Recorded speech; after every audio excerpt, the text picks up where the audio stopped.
सच्चिदानंद रूपाय विश्वोत्पत्त्यादि Hathaway तापत्रय विनाशाय श्री कृष्णाय वयं नुमः।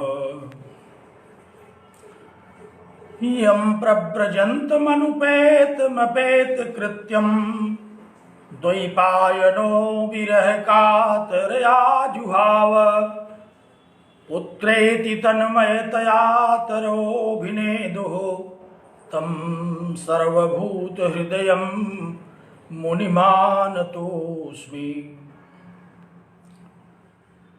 जन्माद्यस्य यतोऽन्वयादितरतश्चार्थेष्वभिज्ञः स्वराट् तेने ब्रह्महृदायादिकवये मुह्यन्ति यत्सूरयः तेजो वारिमृदां यथा विनिमयो यत्र त्रिसर्गो मृषा धाम्ना स्वेन सदा निरस्तकुहकं सत्यं परं धीमहि सत्यं परं धीमहि।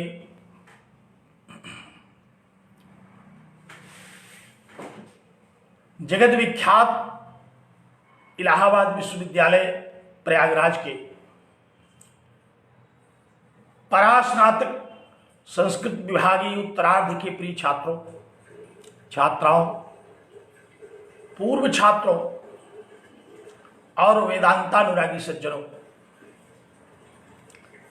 हम लोग भगवान वादरायण कृत ब्रह्म सूत्रों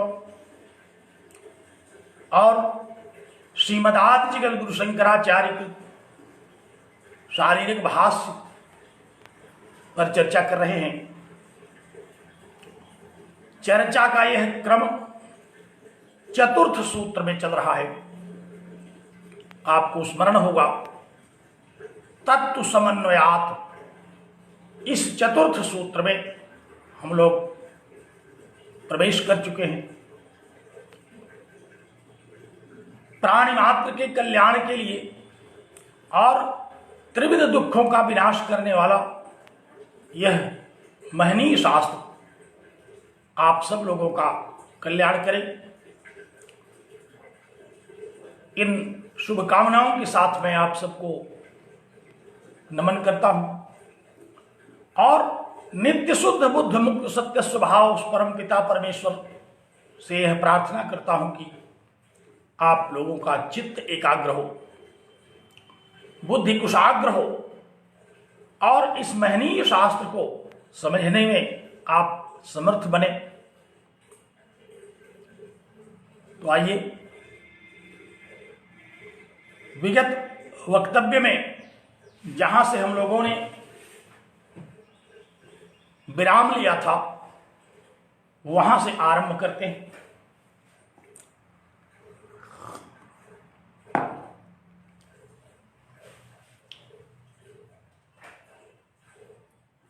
इस परमात्मा में वेदांत आदि शास्त्र ही प्रमाण हैं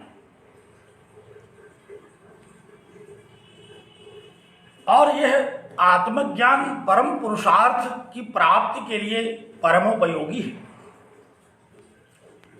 इस विषय पर चर्चा करते हुए मीमांसकों के द्वारा पूर्व पक्ष के रूप में उठाए गए विषयों का, उनकी आशंकाओं का खंडन करते हुए हम लोग अपने विषय की ओर अग्रसर हैं।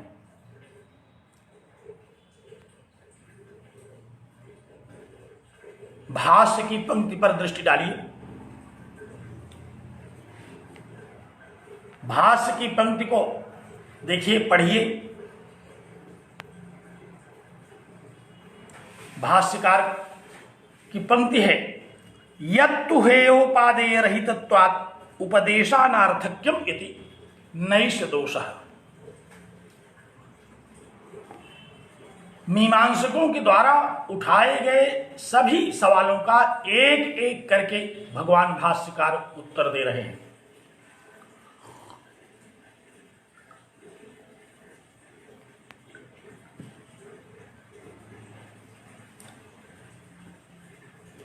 मीमांसकों ने यह आशंका उपस्थित की थी कि ब्रह्म विचार हेयोपादे रहित है।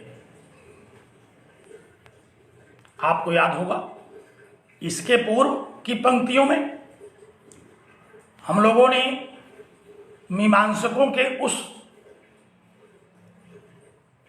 कथन का खंडन देखा, भगवान भाष्यकार के शब्दों में सुना, जिसमें मीमांसकों ने कहा था कि आमनायस्य क्रियार्थत्वात् अनर्थक्य मतदर्थानाम, अर्थात ऋग्वेदादि शास्त्र, वेदांतादि शास्त्र, ये सब याग के प्रतिपादक हैं, क्रिया में इनका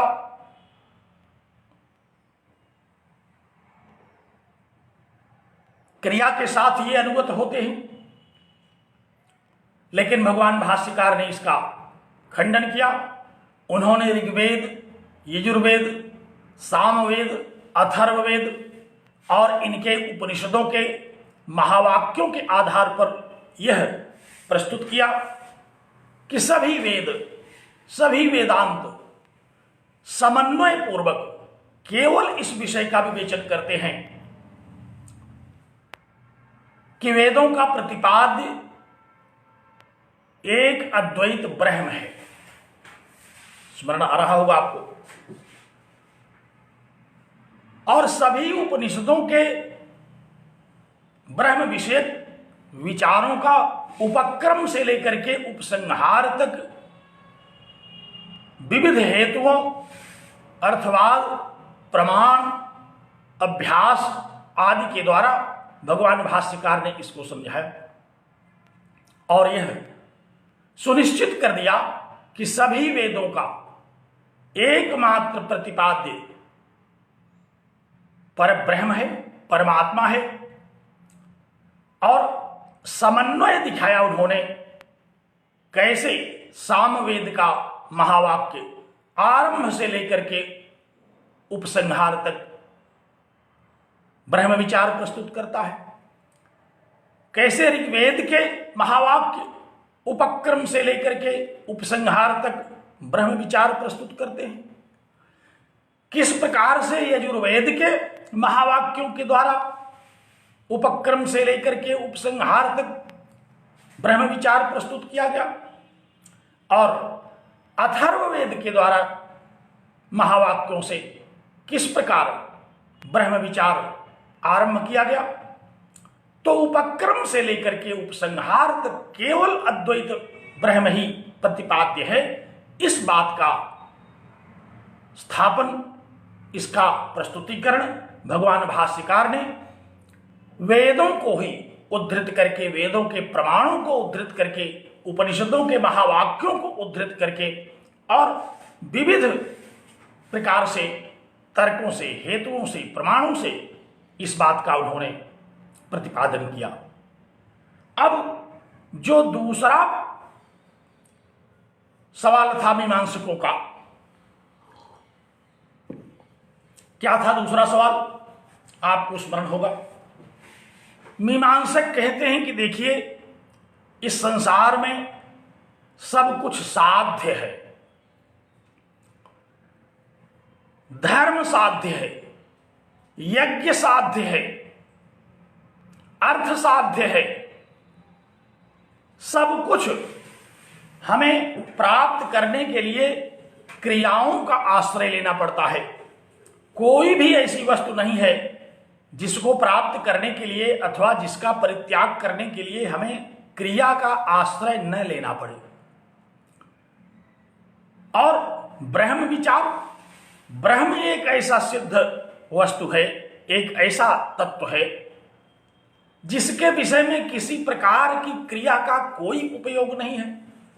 न वहां विधि का प्रसंग है, न ही निषेध का कोई प्रसंग है। विधि निषेध से ऊपर है वह परम तत्व। न वहां कुछ करना है, न कुछ छोड़ना है। इसलिए कहते हैं कि हेयोपादे रहित है। न उसको हम छोड़ सकते हैं, न हम उसको प्राप्त कर सकते हैं। तो ऐसे किसी विषय का वर्णन भला वेद क्यों करेगा? वेद तो मनुष्य को प्राप्तव्यों की प्राप्ति कराता है। वेद तो पुरुषार्थ चतुष्टय की प्राप्ति कराने की पद्धति बताता है। ऐसे किसी वस्तु के विषय में भला वेद क्यों बोलेगा जिसको न हम छोड़ सकते हैं न पा सकते हैं, जो सिद्ध है और सिद्ध होने के कारण भी प्रत्यक्षादि प्रमाणों से उसका ज्ञान किया जाएगा। वेद तो उन विषयों के लिए हैं जहां प्रत्यक्ष अनुमान उपमान आदि प्रमाण असफल हो जाते हैं, वहां वेद प्रमाण के द्वारा हम विषयों का ज्ञान करते हैं। और ब्रह्म तो सिद्ध विषय है, वह प्रत्यक्षादि प्रमाणों के द्वारा ही अवगत हो सकता है। उसमें विधि और निषेध का कोई प्रसंग ही नहीं है, जबकि समग्र वेद विधि और निषेध के द्वारा अपने प्राप्तव्य को प्राप्त करने के लिए उपदेश करता है। इसीलिए मीमांसकों ने कहा कि ब्रह्म हेयोपादेय रहित है, न वह हेय है न उपादेय है, विधि निषेध से ऊपर है। ब्रह्म विधि निषेध से ऊपर। भगवान शंकराचार्य ने, आपको स्मरण होगा मैंने उल्लेख किया था कभी कि जब भगवान शंकराचार्य संन्यास ग्रहण करने के लिए अपनी मां से अनुमति प्राप्त कर रहे थे, तो भगवान भाष्यकार की मां ने इस प्रतिबंध के साथ अनुमति दिया था कि हमारा अंतिम संस्कार तुम्हें करना है। और भगवान भाष्यकार ने उनके इस प्रतिबंध को स्वीकार करके संन्यासाश्रम में प्रवेश किया था। आपको ये सूचित करूं, मैं संकेत करूं कि सन्यासियों के लिए विधि और निषेध का कोई उपदेश नहीं है।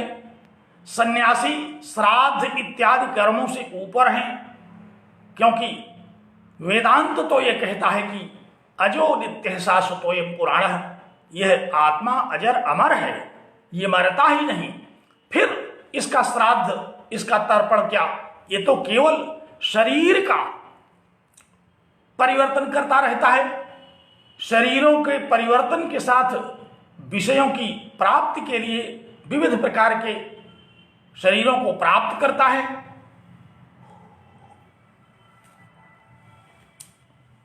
तो भगवान भाष्यकार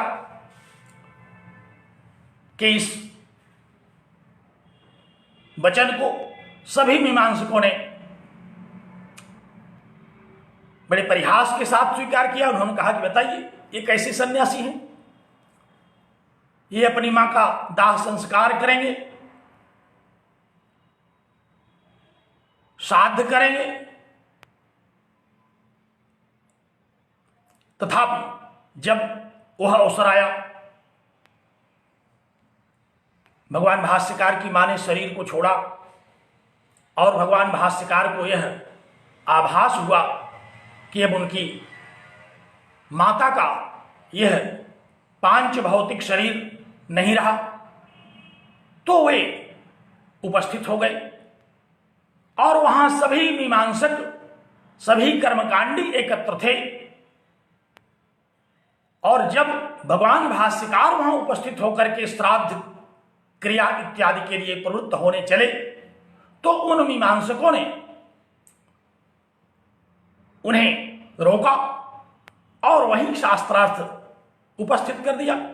कहा कि आप बताइए कि सन्यासियों के लिए कहां यह विधान किया गया है, सन्यासी कैसे श्राद्ध तर्पण इत्यादि करेंगे, वे तो विधि निषेध से ऊपर हैं। भगवान भाष्यकार ने कहा कि आप तो हमारी ही बात कह रहे हैं, आप तो हमारे ही पक्ष का मंडन कर रहे हैं। निस्त्रैगुणे पृथ्वीचरताम को विधि को निषेधा, निस्त्रैगुणे पथि विचरताम को विधि को निषेधा। जो निस्त्रैगुण्य है अर्थात जो त्रिगुण रहित है, जो सत्व रस और तमस इन त्रिगुण से रहित है, जो निर्गुण है, ऐसा जो सन्यासी है और पथ विचरताम, सन्यास पथ पर विचरण कर रहा है, उसके लिए भला को विधि को निषेध, क्या विधि है और क्या निषेध है, वह तो विधि और निषेध से ऊपर है। इसलिए विधि और निषेध से ऊपर होकर के वह अपने इस कर्तव्य का पालन कर रहा है। कर्तव्य का पालन करना दो तरह से होता है, एक तो हम विधि पूर्वक करते हैं, एक हम निषेध के प्रतिबंधों के साथ करते हैं। इसीलिए सन्यासियों के को यह श्राद्ध, कर्मकांड, तर्पण इससे वर्जित किया गया शंकर वेदांत के अनुसार। परंतु भगवान भाष्यकार ने कहा, वहां तर्क से सारे मीमांसकों को परास्त कर दिया। उन्होंने कहा कि जो निस्त्रैगुण्य है, जो त्रिगुण रहित है, जो निर्बद्ध है, जो नित्य मुक्त है, ऐसा आत्मा, ऐसा आत्म तत्व भला किस विधि और किस निषेध के प्रतिबंधों के साथ प्रवृत्त होगा। वह तो निस्त्रैगुण्य पथ विचरताम को विधि को निषेधा, ऐसे सन्यासी के लिए जो कि त्रिगुण रहित है, उसके लिए कोई कार्य न तो विधि है न निषेध है। वह अपने विवेक के अनुसार सारे कार्यों को विधि निषेध से ऊपर होकर के कर सकता है। और अंत में भगवान भाष्यकार ने अपनी मां के श्राद्ध, तर्पण इत्यादि क्रिया को परंपरागत कर्मकांडों के अनुसार ही संपन्न किया, क्योंकि ये सारे के सारे श्राद्ध, तर्पण इत्यादि कर्मकांड तो उस जीव के लिए किए जाते हैं जो शरीर छोड़ चुका है, वह अपने लिए नहीं किए जाते। ये तो एक कर्तव्य मात्र है पुत्र के लिए, और उन्होंने अपने कर्तव्य मात्र का पालन करने के लिए कहा कि मैं विधि निषेध से तो ऊपर हूं, लेकिन क्या मुझे विधि निषेध से ऊपर हो जाने के बाद, क्या मुझे सन्यास ग्रहण कर लेने के बाद अपने कर्तव्यों का पालन कोई नहीं करने देगा? जो अपने कर्तव्यों के पालन के विषय में भला विवेक नहीं रखेगा, वो कैसा ज्ञानी? ज्ञानी को नित्यानित्य वस्तु विवेक हो चुका है, यहां मूत्रार्थ फल भोग विराग हो चुका है, वह तो समस्त प्रकार के बंधनों से मुक्त है और बंधन मुक्त होकर के उस कार्य को करने में किसी प्रकार का कोई प्रतिबंध नहीं है। अंततः सभी मीमांसकों ने एक बार फिर वहां भगवान भाष्यकार से मुंह की खाई, उनसे परास्त हुए। तो ऐसे उस ब्रह्म विचार के संदर्भ में भगवान भाष्यकार यहां उपस्थित कर रहे हैं इस पंक्ति को। कहा कि यत्तु हेयोपादे रहितत्वात् उपदेशानर्थक्यम इति। कहा कि मीमांसकों ने जो यह कहा कि ब्रह्म तो हेयोपादे रहित है, इसलिए इसके विषय में वेद का उपदेश नहीं हो सकता। ब्रह्म तो विधि और निषेध से ऊपर है, इसलिए वेद इस ब्रह्म के विषय में विचार का उपदेश नहीं कर सकता, और अगर ऐसा करता है तो वह उपदेशानर्थक्यमिति, वह उपदेश तो अनर्थक है। कहते हैं कि नैष दोषः, एषः दोषः न, यह दोष नहीं है। आपने यह जो बात कही, इस बात में कोई दोष नहीं है, क्योंकि हेयोपादे रहित ब्रह्म का विचार किया जा सकता है। इसका विचार करने में न तो कोई दोष है और न ही श्रुतियों के द्वारा इसको दोषयुक्त माना गया है। हेयोपादे रहित शब्द का तात्पर्य क्या है, ये थोड़ा समझने की बात है। हम लोग थोड़ा सा इसको समझ लें, फिर आगे बढ़ते हैं। दो शब्द हैं यहां, आप लोगों ने पूछा तो नहीं, ऐसा लगता है कि आप लोगों को अवगत है, फिर भी कुछ तो हमारी तरह ऐसे लोग होंगे ही जिनको इसके विषय में कुछ संदेह हो। तो मैं उन लोगों के लिए इस शब्द का निराकरण, इसका निरूपण करता हूं। हेयोपादे रहित, तीन पद हैं यहां, एक हे, दूसरा उपादे और तीसरा रहित। हे शब्द का क्या तात्पर्य है और उपादेय शब्द का क्या तात्पर्य है? रहित से तो आप भली बात अवगत हैं कि उससे अलग, हे से अलग और उपादेय से अलग। अब ये हे क्या है? हे शब्द का शब्दार्थ आप जानते हैं। हे माने त्याज्य, जिसका त्याग कर देना चाहिए, वह है हे। हा धातु से हे पद की निष्पत्ति होती है। हा परित्याग के अर्थ में है। तो हे माने जिसको हम परित्याग करना चाहते हैं, जो हमारे लिए त्याज्य है।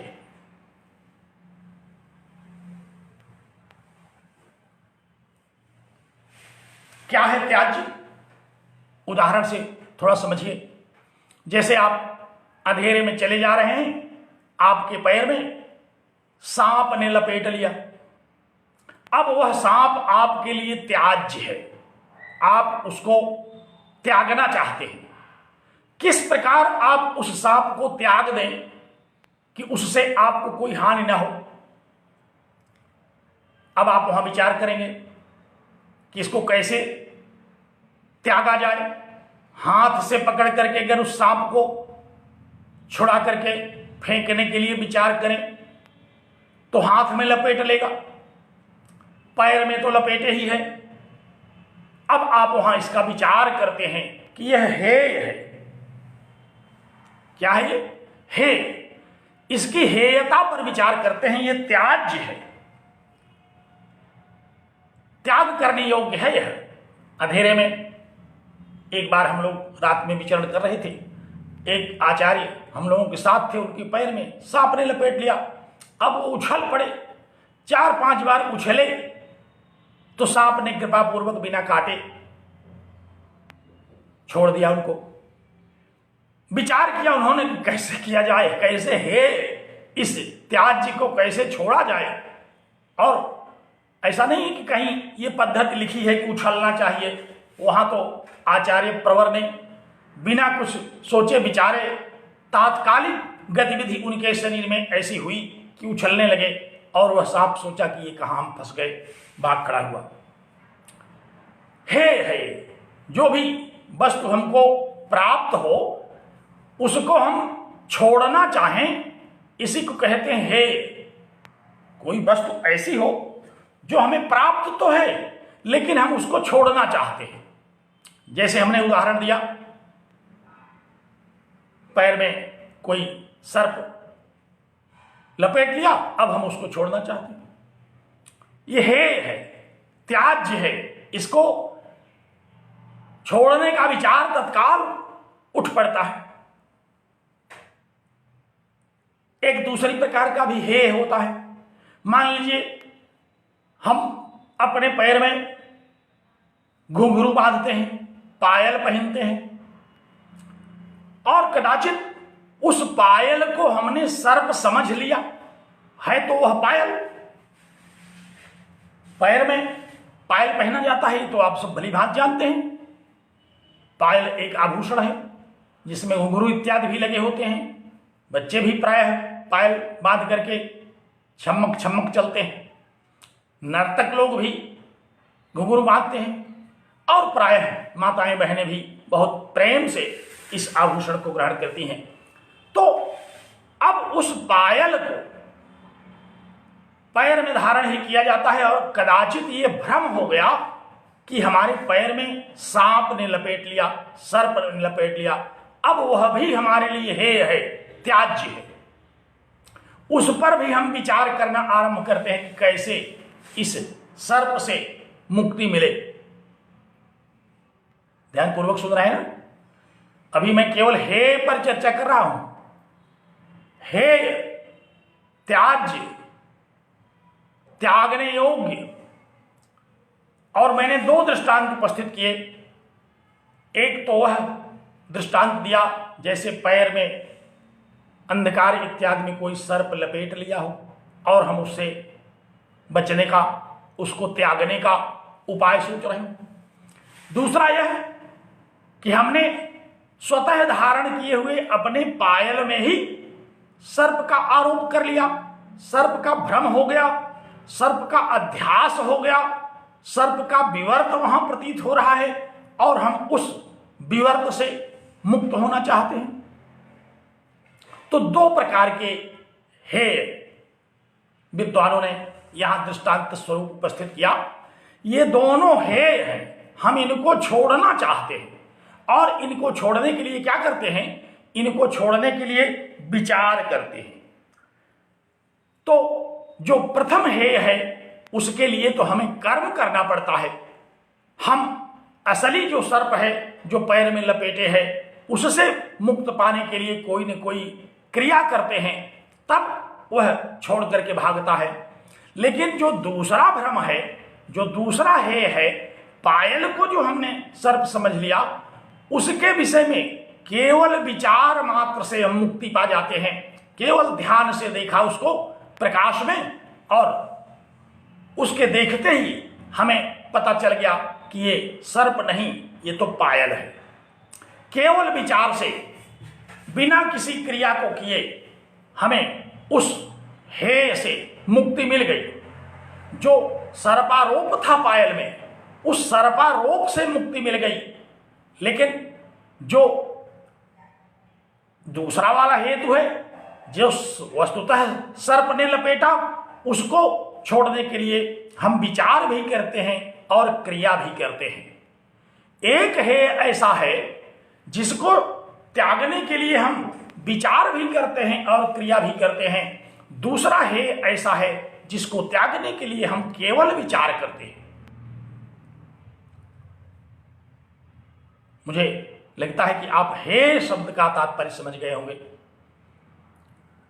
हेय माने त्याज्य, और त्याज्य बहुत सारे हैं। वेदांत की इस पंक्ति को समझाने के लिए आचार्यों ने इन दो दृष्टांतों को उपस्थित किया। एक वास्तविक व्यावहारिक दृष्टांत उन्होंने दिया और एक प्रातिभाषिक दृष्टांत दिया।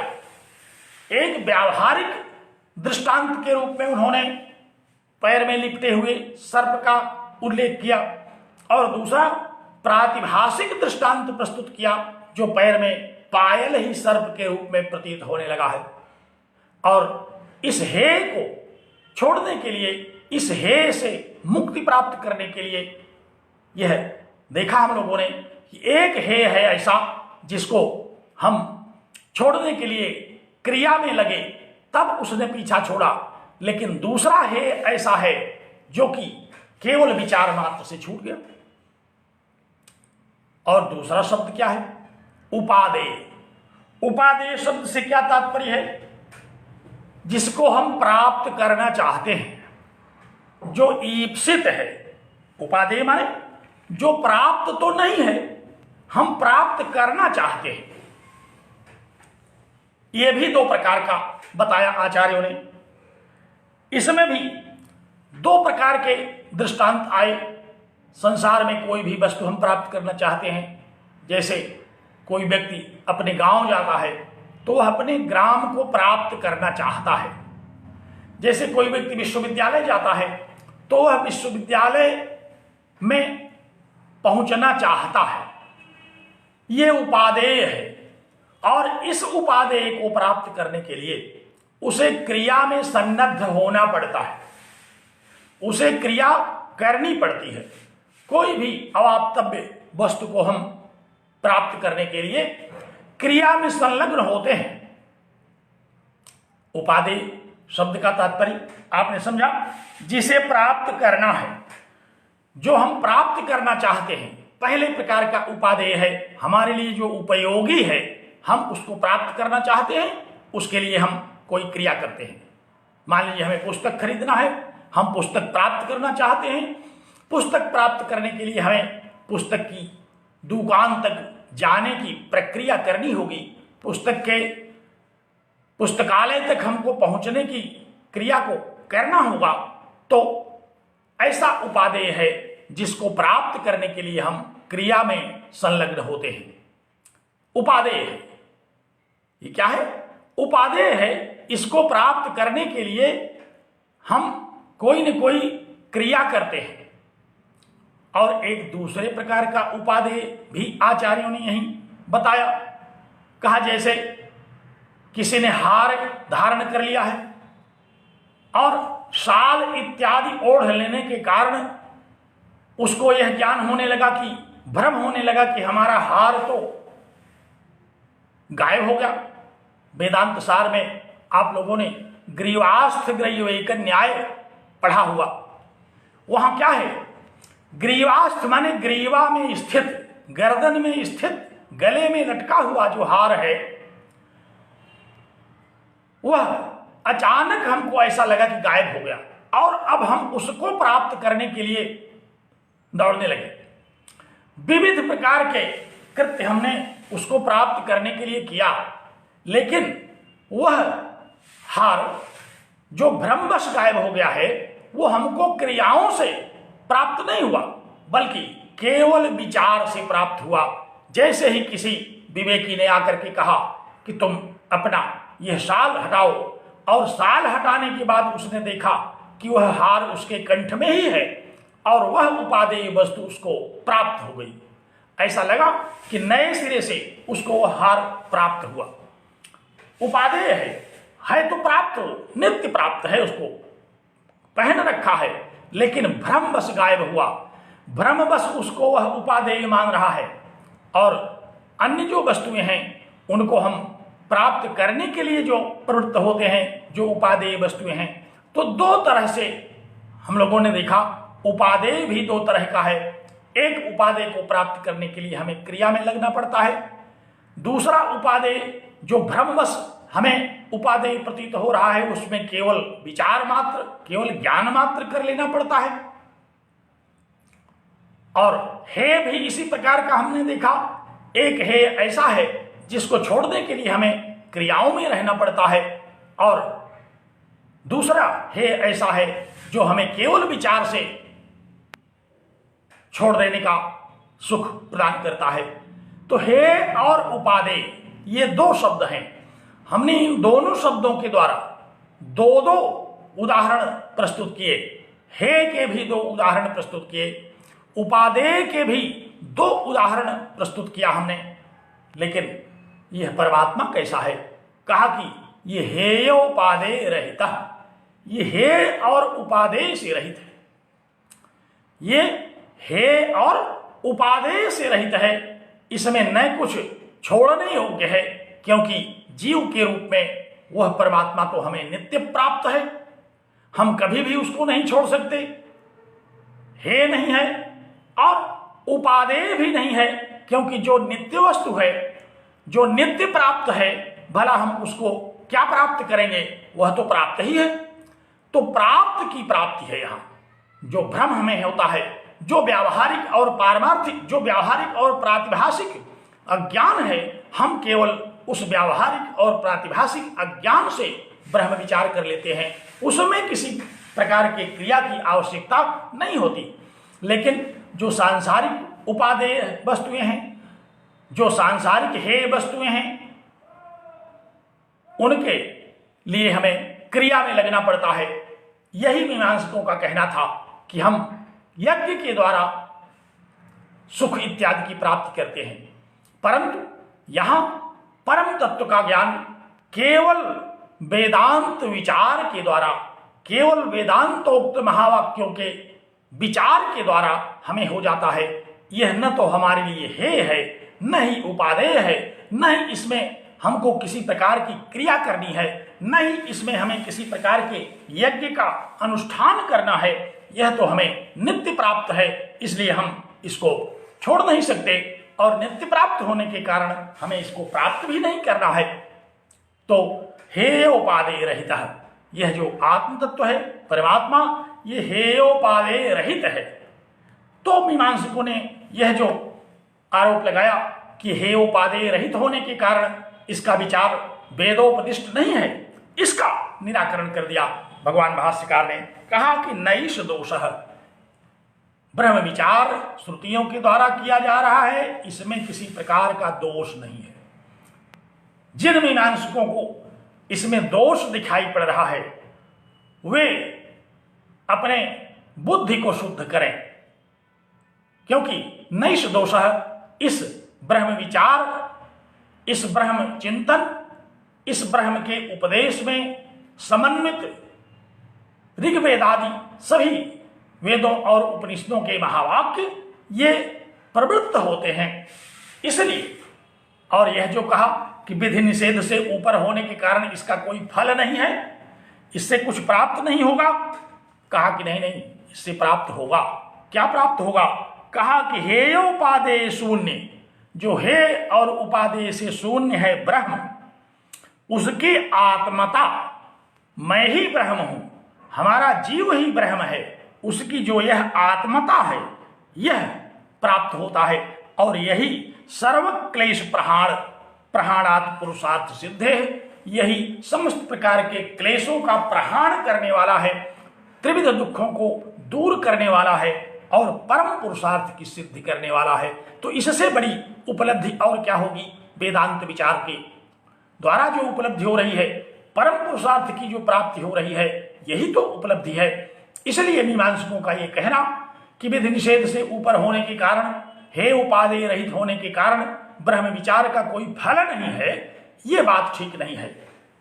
श्रुतियों के द्वारा ब्रह्म विचार करना दोष युक्त नहीं है, बल्कि हे उपादेय शून्य ब्रह्मात्मतावगमात्, ब्रह्मात्मता, अयम आत्मा ब्रह्म, यह आत्मा ही ब्रह्म है, यह जीव ही ब्रह्म है, इस बात का जो हमें ज्ञान होता है, यही तो पुरुषार्थ है, यही तो परम पुरुषार्थ है, यही तो मोक्ष है। और सर्व क्लेश प्रहार, इसी से समस्त क्लेशों का, समस्त दुखों का प्रहार हो जाता है। आपको स्मरण होगा जब गुरुदेव हम लोगों को पढ़ाते थे तो मैंने एक दिन बताया था, प्रहार शब्द का कहते थे कि आत्मज्ञान से सारे दुखों का हाड़ तोड़ दिया जाता है, और कोई उपाय नहीं है जो दुखों के हाड़ को तोड़े, जो दुखों को नष्ट कर सके, जो दुखों को दूर कर सके। केवल एक उपाय है, वह उपाय है ब्रह्मात्मा जीवो ब्रह्मैक्य, जो विषय है वेदांत का। विषय क्या है वेदांत का? आपको याद होगा, विषयो जीव ब्रह्मैक्यम, विषय जीव और ब्रह्म का ऐक्य है। तो इसलिए यह जो कहा गया कि हे उपादेय रहित होने से उसका कोई फल नहीं है, ये बात गलत है मीमांसकों की, क्योंकि हे उपादेय रहित होने पर भी ब्रह्म विचार से कोई सामान्य फल तो नहीं मिलता, लेकिन परम फल मिलता है। ये परम पुरुषार्थ की प्राप्ति कराता है। और देवतादि प्रतिपादन से तो स्ववाक्यगतोपासना अर्थत्व न कश्चित विरोध। और अगर कोई ये कहे कि ये उपासना के स्वरूप में मान लिया जाए, देवता और कर्ता का प्रकाशन करने वाला मान लिया जाएगा, तब संगत होगा। भगवान भाष्यकार ने कहा नहीं, न कश्चित विरोध, उपासना के साथ इसका कोई विरोध नहीं है।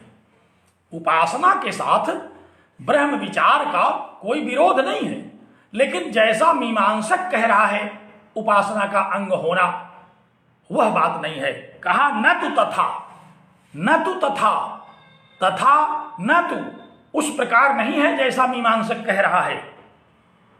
क्या कह रहा है मीमांसक?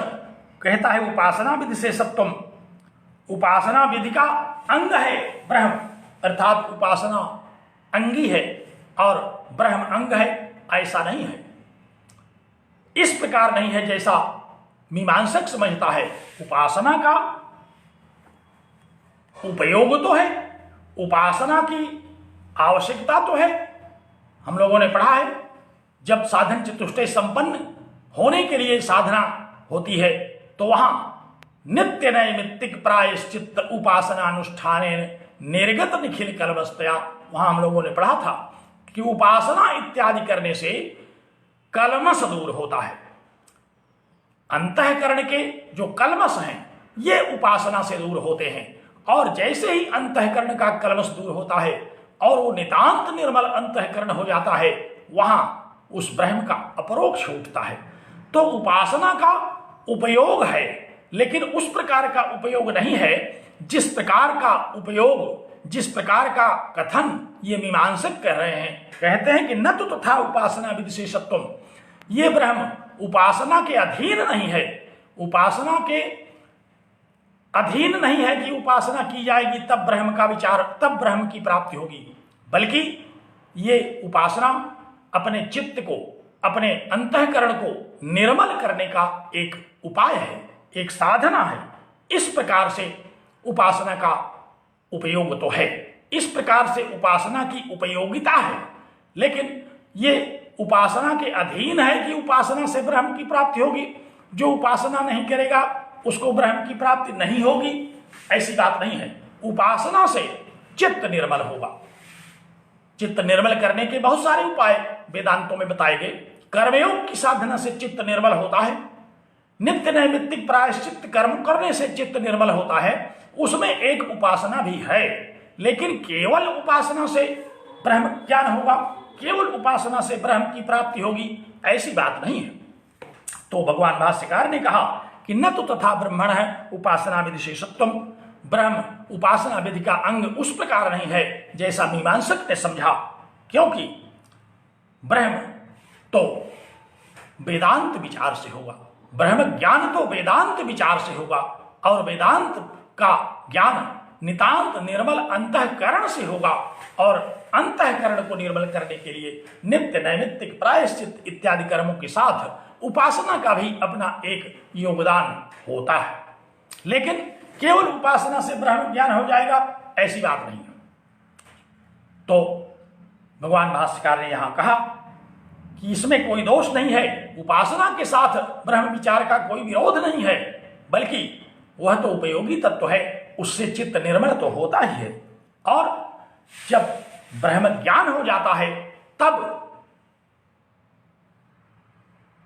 एकत्वे हेयोपादेय शून्यतया क्रिया कारकादि द्वैत विज्ञानोपमर्दोपत्ते, कहा कि जब ब्रह्म ज्ञान होता है एकत्वे, अर्थात एक का ज्ञान होने पर, एक कौन कहा, हेयोपादेय ब्रह्म, शून्य जो हेयोपादेय ब्रह्म है वह एक है, एक मेवाद्वितीयम, उसके ज्ञान हो जाने पर क्रिया कारक आदि ये नहीं होते। और उपासना में ये होते हैं, क्रिया भी होती है उपासना क्रिया, कारक भी होता है कर्ता उपासना करने वाला, और उपासना कर्म भी है। तो उपासना में कर्ता कर्म क्रिया ये सब तो होते हैं, जबकि अद्वैत की प्राप्ति होने पर वहां कर्ता कर्म क्रिया इत्यादि नहीं होते। इसलिए उपासना का ये अंग नहीं है, क्योंकि एकत्व का ज्ञान होने पर, अद्वैत का बोध होने पर, अहम ब्रह्मास्मि का अपरोक्ष अनुभव होने पर वहां उपासक उपासना क्रिया उपासना कर्म ये सब तो रह ही नहीं जाते। तो इसलिए क्रियाकार कार्य द्वैत विज्ञानोपमर्दोपत्ते, कहा कि ये सब रह नहीं जाते, इसलिए उपासना का अंग ये नहीं है। उपासना का उपयोग केवल वेदांत में अंतःकरण को निर्मल करने के लिए कहा गया। नहीं एकत्व विज्ञानेन उन्मत्तस्य द्वैत विज्ञानस्य पुनः संभवोस्ति येन उपासना विधिशेषत्वं ब्रह्मणः प्रतिपाद्यते, कहा कि अगर हम मीमांसकों की इस बात को माने तो अहम ब्रह्मास्मि की अनुभूति होने पर भी उसे उपासना करना पड़ेगा, और अहम ब्रह्मास्मि की अनुभूति हो जाने पर जब वह उपासना करेगा तो उसे उपासना क्रिया का कर्ता, तो कर्ता क्रिया कर्म आदि अनेकत्व का बोध होने लगेगा, और वहां अद्वैत का निषेध होने लगेगा। इसलिए अद्वैते एकत्व ज्ञान होने पर, अद्वैत ज्ञान होने पर, ब्रह्मबोध होने पर उपासना पुनः हो नहीं सकती, पुनः न संभवोस्ति, कहा कि फिर से उपासना का वहां कोई उपयोग नहीं है ब्रह्म ज्ञान में। येन उपासना विधिशेषत्वं ब्रह्मणः प्रतिपाद्यते, जिसके कारण मीमांसकों की इस बात को हम माने कि वह उपासना का अंग है। जब से ही आत्मज्ञान होगा उसके बाद उपासना का कार्य समाप्त है, क्योंकि अगर पुनः वह उपासना करने लगा तब तो उसमें अद्वैत की प्रतीति नहीं रह जाएगी, वह उपासक हो जाएगा, और जिसकी उपासना करेगा वह उपास्य हो जाएगा, कर्म हो जाएगा, और उपासना क्रिया भी हो जाएगी। तो उपासक, उपास्य, उपासना क्रिया, ये जब तीनों होंगे तो अद्वैत का जो कथन है वो खंडित होने लगेगा। इसलिए उपासना विधि से सत्वम ब्रह्मणः न, ब्रह्म उपासना विधि का शेष होकर के प्रतिपादित नहीं किया जा सकता। उपासना का उपयोग तो केवल चित्त को निर्बल करने के लिए है। यहां आपको यह संदेह हो सकता है कि क्या जिसको मोक्ष हो जाता है वो उपासना नहीं करता? उपासना करता है, लेकिन वह उपासना किस लिए करता है? क्योंकि शरीर है उसके पास, यदि जीवन मुक्त है यदि, तो फिर क्या वो नित्य कर्म छोड़ देगा? क्या नैमित्तिक कर्म छोड़ देगा? सब करेगा, नित्य कर्म भी करेगा, स्नान ध्यान इत्यादि सब करेगा। इसलिए वह चूंकि ज्ञानी है, और जब अज्ञानी लोग इसको करते हैं तो जो परम ज्ञानी है भला उसको नित्य नैमित्तिक उपाश्चित प्रायश्चित उपासना इत्यादि कर्मों से कोई विरोध नहीं होगा। वह तो शरीर को स्वस्थ रखने के लिए, शरीर को ठीक रखने के लिए, शरीर को प्रवृत्तिशील रखने के लिए इन कार्यों को करता ही रहता है। इसलिए मुक्त भी उपासना करते देखे जाते हैं, परंतु उनकी जो मुक्ति की प्राप्ति है वो उपासना के अधीन नहीं है, बल्कि मुक्त के अधीन उपासना है।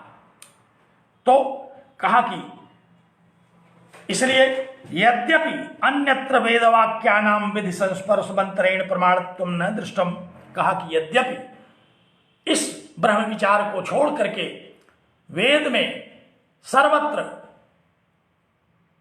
जो कथन हुआ वहां विधि का कथन किया जाता है, निषेध का कथन किया जाता है, क्रियाओं का कथन किया जाता है, परंतु आत्मविज्ञान से, जो आत्मविज्ञान है, ब्रह्म विचार है, वह फल पर्यंतत्वात् मोक्ष रूपी फल को प्राप्त करने के लिए तद विषय से शास्त्र से प्रामाण्यम शक्यम न प्रत्याख्यातुम, कहा कि इसलिए अन्य स्थलों पर जहां क्रियाएं हैं वे किसी अन्य विषय को प्रतिपादित करने के लिए वेद में कही गई हैं, ब्रह्म विचार में तो केवल ऋग्वेद आदि शास्त्र समन्वित होते हैं, अन्य क्रियाओं की तरह ये ब्रह्म विचार नहीं है। इसलिए ब्रह्म विचार, आत्मविज्ञान, मोक्ष रूपी फल प्राप्त कराने वाला यह आत्म तत्व का चिंतन, इसमें शास्त्र से प्रामाण्यम शक्यम न प्रत्याख्यातुम, शास्त्र के प्रामाण्य को हम खंडित नहीं कर सकते। न शक्यम प्रत्याख्यातुम, प्रत्याख्यान माने खंडन, कहा कि खंडन है यह। अगर कोई यह कहे कि शास्त्र इत्यादि प्रमाण नहीं है तो ऐसी बात नहीं है, शास्त्र ही प्रमाण है। पंक्ति को देखिए ध्यान से, यद्यपि अन्यत्र वेदवाक्यानां विधि संस्पर्श मंत्रेण प्रमाणत्वं न दृष्टम, कहा कि यद्यपि कर्मकांड में, अन्यत्र माने कर्मकांडे, कर्मकांड में सर्वत्र वेदवाक्यों का जो विनियोग है वह विधि और निषेध के साथ ही होता है। उसका प्रामाण्य वहां विधि और निषेध के साथ ही देखा जाता है। तथापि फिर भी आत्मविज्ञान से, जो आत्मविज्ञान है, जो वेदांत शास्त्र है, वह फल पर्यंतत्वात्, मोक्ष रूपी फल पर्यंत चलता है, और तद विषय से, और उसके विषय में शास्त्रम प्रमाणम, शास्त्र ही प्रमाण है। अतः शास्त्र से प्रामाण्यम शक्यम न प्रत्याख्यातुम, इसलिए शास्त्र के प्रामाण्य को हम खंडित नहीं कर सकते। शास्त्र के प्रामाण्य को उपनिषदादि जो वेदांत आदि शास्त्र प्रमाण हैं उनको हम खंडन कर दें, ऐसा हम नहीं मान सकते। न च अनुमान गम्यम शास्त्र प्रमाणम, और यह जो नैयायिक इत्यादि कहते हैं कि अनुमान से हम ब्रह्म विचार कर सकते हैं, यह बात नहीं है, क्योंकि शास्त्र प्रामाण्यम न, शास्त्र प्रामाण्य इसमें नहीं प्राप्त होता, क्योंकि प्रत्यक्ष इत्यादि तो इंद्रियाधीन है और ब्रह्म शास्त्र के अधीन है। ब्रह्म का ज्ञान जो है वह शास्त्र उसमें प्रमाण है। येन अन्यत्र अन्यत्र दृष्टम निदर्शनम अपेक्षित, कहा कि शास्त्र प्रामाण्य अनुमान गम्य नहीं है। यह जो शास्त्र प्रमाण है इसको आप अनुमान के द्वारा समझना चाहें तो यह अनुमान गम्य शास्त्र नहीं है, क्योंकि अनुमान तो प्रत्यक्ष के अधीन है और वहां हमें अनुमान वाक्यों का, पंचावयव अनुमान वाक्यों का, उदाहरणों का आदि सब का कथन करना पड़ता है। लेकिन यहां ब्रह्म विचार में किसी भी प्रकार से अनुमान, प्रत्यक्ष इत्यादि उपयोगी नहीं है। वहां केवल शास्त्र ही एकमात्र प्रमाण है। तस्मात् सिद्धम ब्रह्मण शास्त्र प्रमाणकत्वम, इसलिए ब्रह्म की शास्त्र प्रमाणिकता सिद्ध हुई। इसलिए ब्रह्म में ऋग्वेदादि शास्त्र, वेदांतादि शास्त्र ही प्रमाण है। तो जो मीमांसकों ने पहला प्रश्न उठाया था, कथम पुनर्ब्रह्मण शास्त्र प्रमाणकत्वम, ब्रह्म में शास्त्र प्रमाण कैसे है? ब्रह्म में शास्त्र ऋग्वेदादि शास्त्र प्रमाण नहीं है। ऋग्वेदादि शास्त्र तो यज्ञ में प्रमाण है। इस विषय का भगवान भाष्यकार ने निराकरण किया और अंततः इस बात पर पुनः उन्होंने प्रबल वक्तव्य दिया, कहा कि तस्मात्, इसलिए, किस लिए? समन्वयात, समन्वय से सारे वेदांत शास्त्र, सारे ऋग्वेदादि शास्त्र ब्रह्म में ही प्रमाण है। तस्मात् माने समन्वयात, समन्वय के द्वारा यह सिद्ध हो गया कि समन्वय के द्वारा ऋग्वेदादि समस्त शास्त्र ब्रह्म में प्रमाण है। अन्य कोई प्रमाण, वेदादि के अतिरिक्त अन्य जो अनुमान, उपमान, प्रत्यक्ष आदि प्रमाण हैं वे ब्रह्म में प्रमाण नहीं है।